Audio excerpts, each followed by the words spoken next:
Venous stroke এই শব্দটা অপরিচিত লাগবে অনেকের কাছেই। আমাদের ব্রেনে যেমন রক্তনালী থাকে, আর্টারি থাকে, সেখানে বন্ধ হয়ে গেলে বা সেই রক্তনালী যদি ফেটে যায় তখন যেমন স্ট্রোক হয়, আমাদের ব্রেনে বিভিন্ন সাইনাস থাকে, এগুলো হচ্ছে বিভিন্ন ভেইনও থাকে, সেগুলোর মধ্যে কিন্তু রক্ত জমাট বেঁধে যেতে পারে। সেটাকে আমরা ভেনাস সাইনাস থ্রোম্বোসিস বলি। এইগুলোর মাধ্যমে হচ্ছে আমাদের ব্রেনে যে রক্তগুলো ভেনের মাধ্যমে সাধারণত হার্টে ফিরে আসে, এই সাইনাসগুলোর মাধ্যমেই জুগুলার ভেইন থাকে, ইন্টারনাল জুগুলার ভেইন, সেই ভেনের মাধ্যমে হার্টে ফিরে আসে। কিন্তু এই যে ভেনাস সাইনাস, সেখানে কিন্তু স্ট্রোক হতে পারে। সাধারণত যদি ডিহাইড্রেশন থাকে, অর্থাৎ আমাদের পানি স্বল্পতা হয়, নাকে, কানে, মুখে কোথাও যদি কোনো ইনফেকশন হয় বা চোখে ইনফেকশন হয়, সেটা কিন্তু এটা তৈরি করতে পারে ভেনাস স্ট্রোক।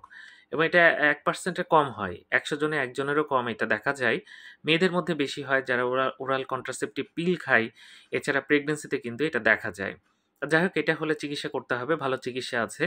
যদি মাথা ব্যথা থাকে, যদি দেখা যাচ্ছে চোখের পাতা পড়ে গেছে বা চোখের পাতাটা মনে হচ্ছে চোখ থেকে বের হয়ে আসবে, খিঁচুনি হয়, তাহলে দ্রুত ডাক্তার দেখাবেন। এই স্ট্রোক কিন্তু পাওয়া যায় এবং এটা হলে নির্দিষ্ট চিকিৎসা করতে হবে। যেকোনো চিকিৎসা করে এটার কোনো উপকার হবে না। ধন্যবাদ সবাইকে।